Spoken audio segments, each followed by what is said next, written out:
నమస్కారం.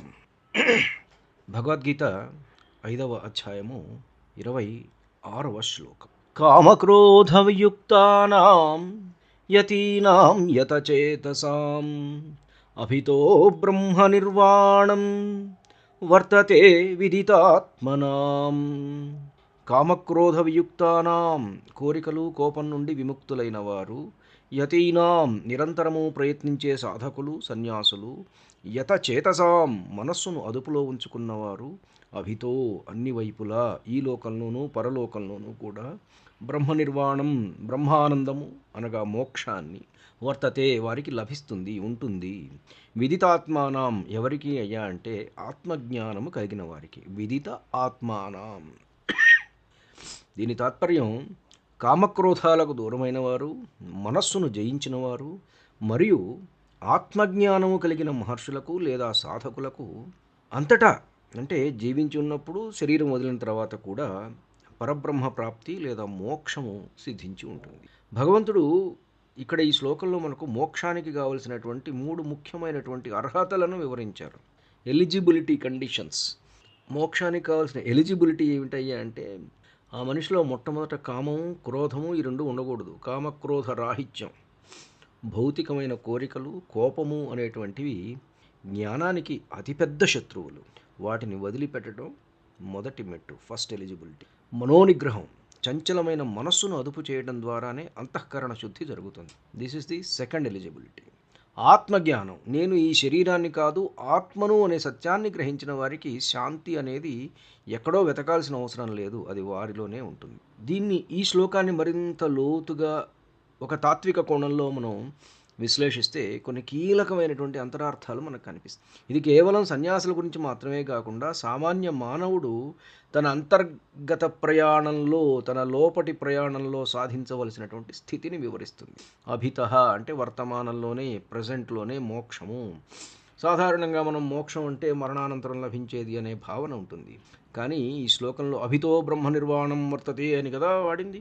అభితః అంటే అన్ని వైపులా లేదా ఎల్లప్పుడూ. అంటే కామక్రోధాలను జయించిన వ్యక్తికి మోక్షం అనేది చనిపోయిన తర్వాత ఎప్పుడో లభించేది కాదు. ఆ స్థితిని పొందిన క్షణం నుంచి అతడు జీవన్ముక్తుడిగా బ్రహ్మానందాన్ని అనుభవిస్తాడు. వాస్తవమే కదా. మనకి ఏదైనా కావాలనుకుంటే చికాకు, ఎవడి మీద కోపం వస్తే చికాకు.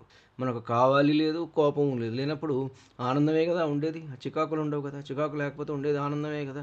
ఎప్పుడూ అదే స్థితిలో మనం జీవితంలో ఉంటే ఆనందమే కదా. కామక్రోధాలు అనేటువంటి ఇది ఒక ద్వంద్వం. శ్రీకృష్ణుడు ఇక్కడ కామక్రోధాలను కలిపి ప్రస్తావించాడు. ఎందుకంటే ఈ రెండు ఒకదానికొకటి జంట అన్నమాట.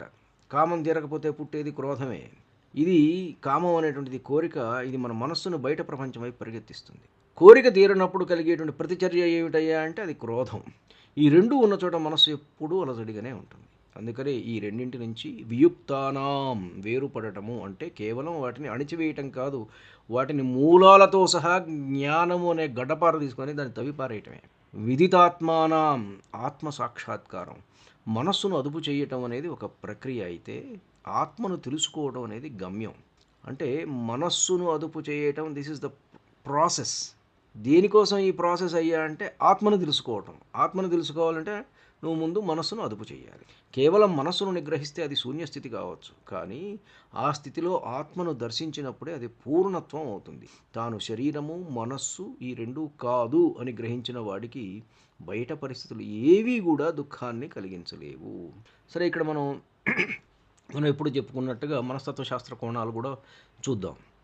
మనం స్ట్రెస్ మేనేజ్మెంట్ గురించి, ఇమోషనల్ ఇంటెలిజెన్స్ గురించి, ఇమోషనల్ కోషంట్ గురించి, వీటి గురించి ఎక్కువగా మాట్లాడుతున్నాయి. ఇక్కడ కార్పొరేట్ సెక్టార్లో, ఎక్కడెక్కడైనా పెద్ద పెద్ద ఆర్గనైజేషన్స్లో, ఎక్కడైనా సరే ఇమోషనల్ కోషంట్ అనే దాని గురించి, ఇమోషనల్ ఇంటెలిజెన్స్ అనే దాని గురించి మాట్లాడుతున్నాం. వాటికి ఇది మూల సూత్రం అన్నమాట. ఎందుకని మూల సూత్రం అంటే మనస్సు బయట విషయాల మీద ఆధారపడినంతకాలం మనం కామక్రోధాలకు గురవుతూనే ఉంటాం. ఏదైనా కావచ్చు, బయట విషయాలు గురైనంత కాలం కూడా, ఆధారపడ్డంతకాలం కూడా కామక్రోధాలకు గురవుతూనే ఉంటాం. ఎప్పుడైతే మన దృష్టి అంతర్ముఖం అవుతుందో, లోపటికి మన దృష్టిని ప్రసరింపజేస్తామో, అప్పుడు మన భావోద్వేగాల మీద నియంత్రణ వస్తుంది. ఇది మన ప్రొఫెషనల్ లైఫ్ అంటే వృత్తిపరమైన జీవితంలో, ముఖ్యంగా బాధ్యతాయుతమైన పదవుల్లో ఉన్న వారికి ఒక స్థితప్రజ్ఞతను ఇస్తుంది.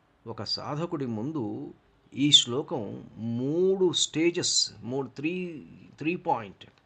స్థాయిలు, 3 స్టేజెస్ ఉంటాయి ఈ జర్నీలో. ఆ ప్రయాణాన్ని సూచిస్తుంది. 1 నైతిక స్థాయి, 2 మానసిక స్థాయి, 3 ఆధ్యాత్మిక స్థాయి. నైతిక స్థాయిలో కామక్రోధాలను విడిచిపెట్టడం, మానసిక స్థాయిలో మనసును నిగ్రహించడం, ఆధ్యాత్మిక స్థాయిలో ఆత్మను తెలుసుకోవడం. ఈ 3 సమకూరినప్పుడు ఆ వ్యక్తి ఎక్కడ ఉన్నా, ఏ స్థితిలో ఉన్నా అతడు బ్రహ్మానందాన్ని అనుభవిస్తూ ఉంటాడు. నైతిక స్థాయిలో ఇప్పుడు మనం ఒక్కసారి లక్ష్మణస్వామి గురించి ఆలోచిస్తే, రామాయణంలో కామక్రోధాలని రెండింటిని విడిచిపెట్టి 14 ఏళ్ళు అన్నకు నిస్వార్థంగా, అన్నావదినులకు నిస్వార్థంగా సేవ చేయడానికి వెళ్ళాడు కదా. మానసిక స్థాయి, ఆయన మనస్సును నిగ్రహించాడు కదా. అటువంటి గొప్పవాడు కదా. ఇక ఆయనకు ఆత్మ తెలుసుకోకుండా ఎదురుగుండా ఉన్నదే ఆ పరమాత్మ. ఆత్మ తెలవకపోవడం అనే ఉన్నది. కాబట్టి లక్ష్మణస్వామి క్యారెక్టర్ని మనం ఒక్కసారి వాల్మీకి రామాయణంలో అనలైజ్ చేసినప్పుడు 14 ఏళ్ల పాటు నిద్రను ఆహారాన్ని జయించి యతచేతసాం అనే పదానికి నిలువుటద్దంలాగా కనిపిస్తాడు లక్ష్మణస్వామి. ధన్యుణ్ణి. నమస్కారం. మీ ఊటుకూరు జానకి రామారావు.